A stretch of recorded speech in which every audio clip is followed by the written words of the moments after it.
Aqui comigo agora para falarmos sobre um assunto que, com certeza, vocês que acompanham notícias em geral têm percebido que nós sempre temos fatos violentos, fatos alguns cruéis, envolvendo pessoas, envolvendo famílias. Nós temos casos, principalmente agora na Páscoa, o que chamou muito a atenção foram aquelas mortes de mulheres também, num período ali de 4, 5 dias, se não me engano, foram 10 casos aqui no Rio Grande do Sul. Então, nós estamos vendo pais matando filhos, filhos matando pais, casais, ex, e principalmente ex-companheiros.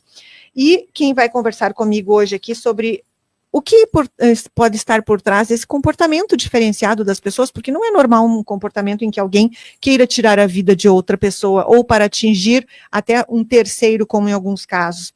Aqui comigo, o psicólogo João Eglior, que é graduado em psicologia, tem curso de especialização em psicologia clínica com ênfase em psicanálise, graduado também em direito, curso de especialização em direito, mestrado em direito e trabalha em consultório de psicologia. Aqui comigo, então, para nós ampliarmos essa abordagem nessa tarde de quarta-feira. João Eglior, bem-vindo, boa tarde. Deixa eu colocar mais pertinho assim. Isso. Boa tarde, Jana.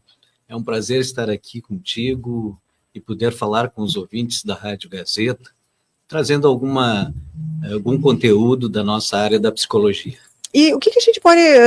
porque as pessoas, eu vejo que as pessoas se perguntam, né, mas o que levaria uma pessoa a praticar um crime que chega em algumas ocasiões a tirar a vida de outra pessoa? Agora, recentemente, eu vi em Passo Fundo ali, um ex também agrediu uma ex-companheira, ela chegou a ficar com o rosto desfigurado pela agressão sofrida. Nesse caso, não houve a morte, mas em alguns, termina com a morte de uma pessoa, não é, João? Sim, realmente a gente fica chocado com essas notícias que saem na imprensa, e muitas vezes, então, a gente se pergunta o que passa na cabeça dessas pessoas para cometerem esses atos bárbaros. E a gente tem que saber, então, que quando a gente não nasce com um aparelho psíquico, como a gente nasce com um aparelho respiratório, um aparelho digestivo. A gente precisa constituir o nosso aparelho psíquico. Dá para fazer uma analogia como quando tu vai à escola com o teu caderno pela primeira vez e ele está vazio. Então, aos poucos, a gente vai enchendo de registros, que no caso do nosso aparelho psíquico, são memórias, né? Então, aí a gente já vê, Ana Maria, a importância do ambiente, do lar em que a gente vive, aonde a gente nasce. E a importância, então, da relação que tem, as relações que tem dentro desse lar. A relação mútua entre pai e mãe, a relação deles se é de respeito, se é de desrespeito, como eles enxergam os filhos, com valor, com reconhecimento, e tudo isso vai influenciar, então, a qualidade da saúde mental da criança. Mas tem casos em que a gente percebe, pelo menos em algumas declarações, que se entrevista parentes, familiares ali de um criminoso e as pessoas dizem, mas parecia uma pessoa tão normal, não é normal, eu estou usando o normal aqui de forma pejorativa, mas era uma pessoa a quem você jamais imaginaria, não é, que cometeria tal atrocidade, tal crime, alguns até hediondos.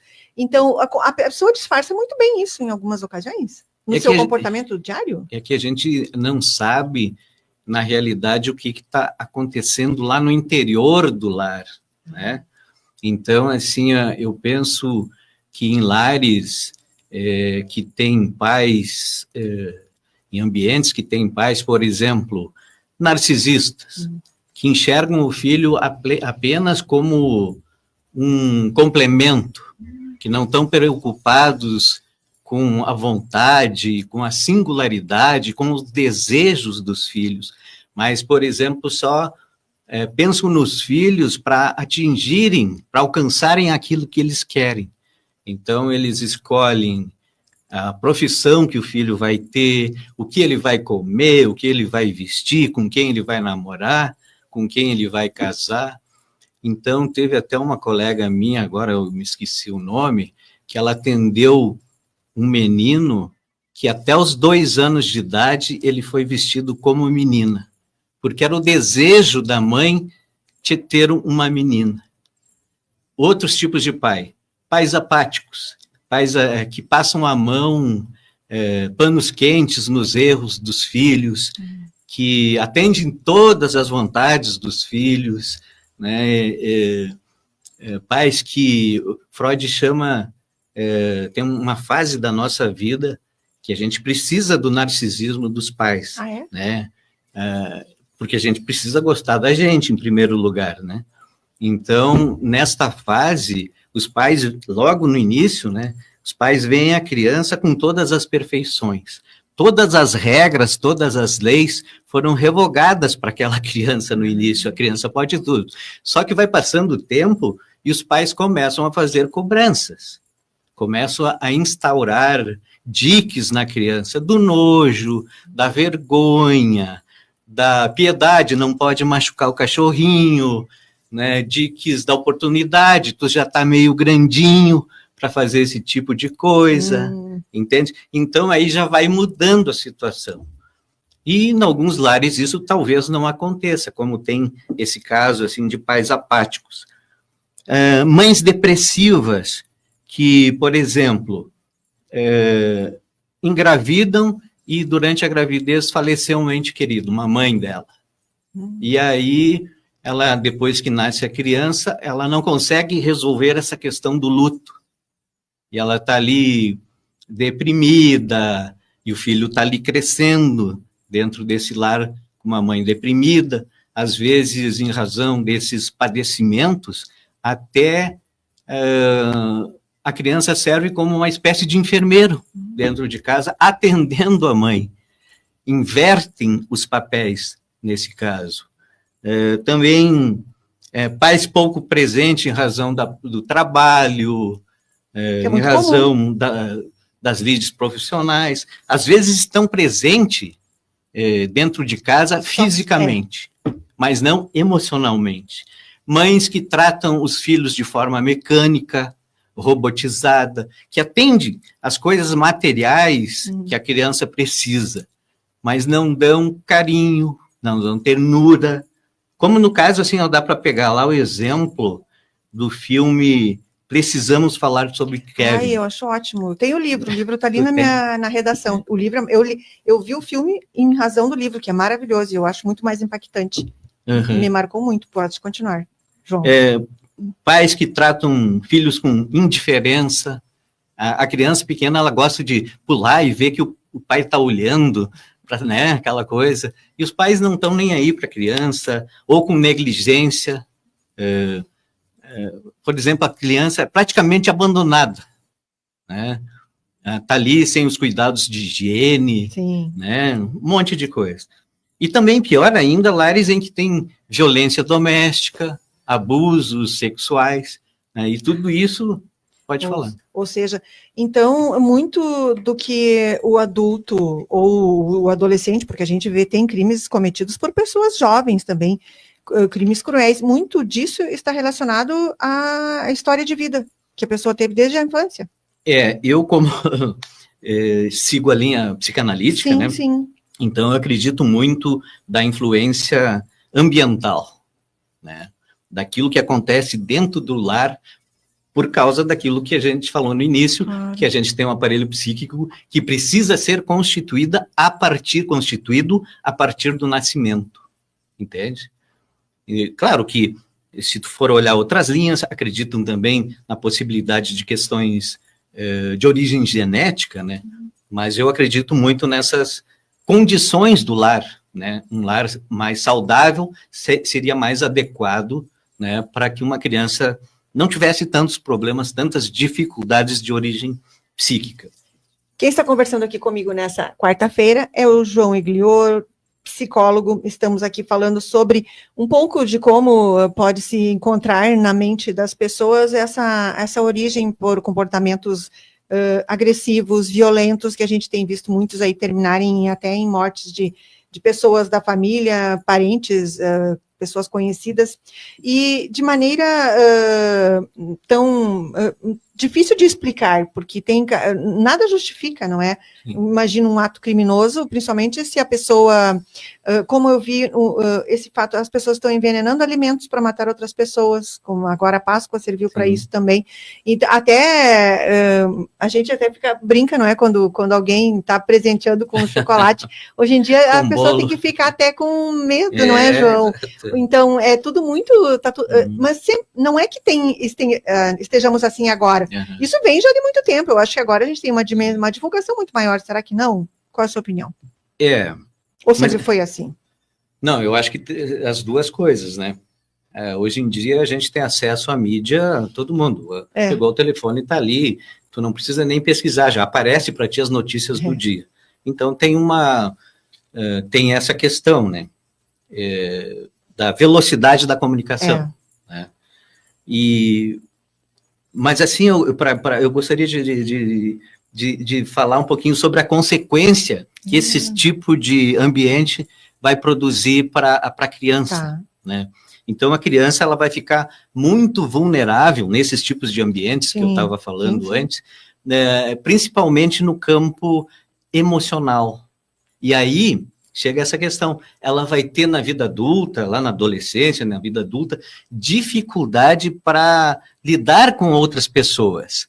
Ela não tem, assim, capacidade para aguentar frustrações, não toleram frustrações. Daí os outros dizem não, e acontece coisas, né, desagradáveis como tu tinha listado antes. Né? Pode-se dizer que a pessoa perde o controle? Não é uma perda de controle? Exatamente, elas são impulsivas, ou seja, elas não pensam antes de agir, agem, simplesmente agem. E também elas não têm empatia, elas não se colocam no lugar das outras pessoas, né? Então a vida em sociedade para elas é complicada, né? E também não sentem culpa, não têm sentimento de remorso, elas estão preocupadas em obter vantagens pessoais, né? E aí a gente está entrando já no campo da psicopatia, ou seja, o sujeito vai fazer qualquer coisa para remover o que está impedindo de ela alcançar aquilo que ela quer, inclusive matar pessoas, como os exemplos que tu deste, como o exemplo também lá de São Paulo, da Suzane von Richthofen, né, que acabou junto com o Daniel e o irmão dele, matando os pais, porque os pais simplesmente não queriam que ela namorasse o Daniel. Entende? Não aceitou esse não, e aí, se eu não me engano, os pais, ela pediu um apartamento para morar com o Daniel, e os pais também se negaram. Não, quando tu tiver o teu dinheiro, tu mora com quem tu quiser, tu compra o apartamento que tu quiser. Ela não tinha capacidade para tolerar frustrações, o não dos pais. E assim, muitos outros casos, como a gente tem visto, não é? Agora que eu mencionava a questão financeira, uma família de alto padrão, não é financeiro, no caso da Suzane von Richthofen, e muitos crimes que a gente vê notícia também são motivados por questões de herança ou para ficar também com o patrimônio da pessoa. Aqui em Carazinho agora tem um julgamento que foi adiado, que segundo as investigações também está relacionado a interesse pelos bens da pessoa que foi morta.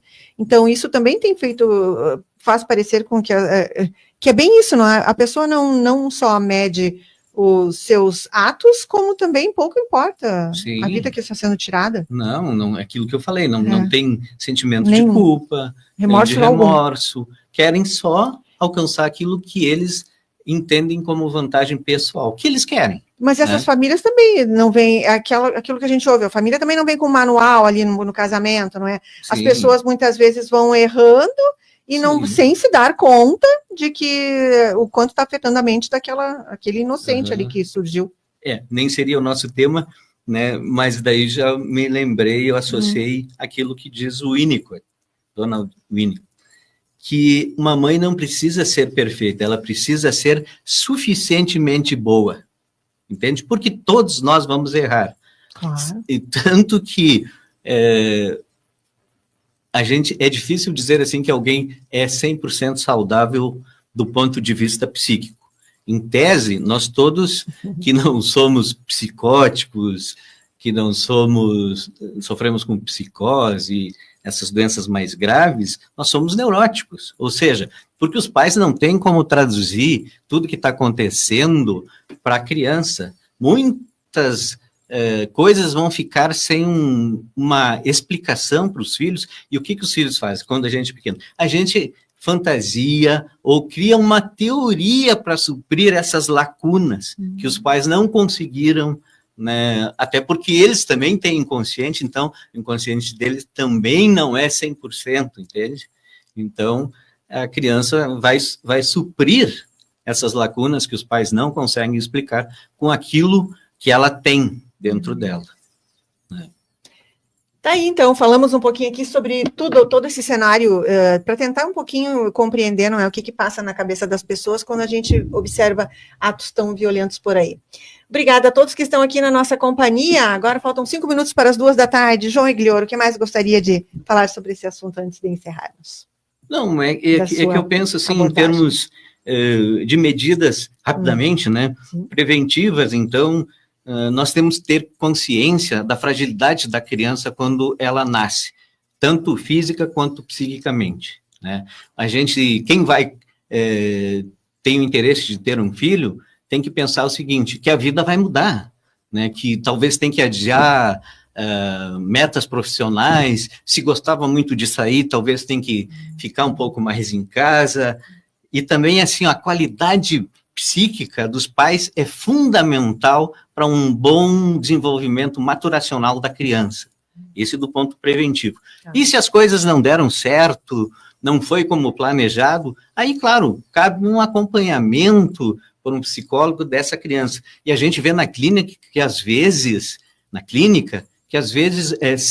simples ajustes da relação dos pais, quer sejam separados, quer sejam casados, já modifica a qualidade da saúde mental da criança. Olha só. É isso aí. Que importante, então, que haja esse acompanhamento psicológico, mas a pessoa pode não saber como saber quando recorrer a esse tipo de acompanhamento. Normalmente... A pessoa nota? Oi? A pessoa nota?